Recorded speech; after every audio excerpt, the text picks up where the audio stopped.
ఈరోజు నా లంచ్ బాక్స్లో స్పెషల్ ఏంటో మీకు తెలుసా? మా మమ్మీ స్పెషల్ కరడ్ బాత్. దానికి కావాల్సిన ఇంగ్రీడియంట్స్: దానిమ్మ గింజలు, జీడిపప్పు, మినప్పప్పు, కరివేపాకు, ఆవాలు, జీలకర్ర, 2 లేత పచ్చిమిరపకాయలు.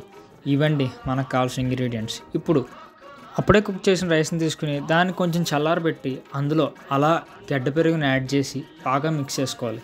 మిక్స్ చేసుకున్న తర్వాత దాంట్లో మనకు టేస్ట్కి తగినంత సాల్ట్ యాడ్ చేసుకుని దానిమ్మ గింజలు అలాగే కొంచెం మిరియాల పొడి చల్లుకొని దాన్ని బాగా మిక్స్ చేయాలండి. అలాగే ఇప్పుడు అందులోకి లేత పచ్చిమిరపకాయలని సన్నని ముక్కలుగా తరుక్కుంటూ మన పెరుగన్నంలోకి ఆ మిరపకాయలను కూడా యాడ్ చేసేయాలి. యాడ్ చేసిన తర్వాత మన పెరుగులో కొంచెం వాటర్ కలిపి మళ్ళీ దాన్ని ఈ రైస్లోకి యాడ్ చేయాలి.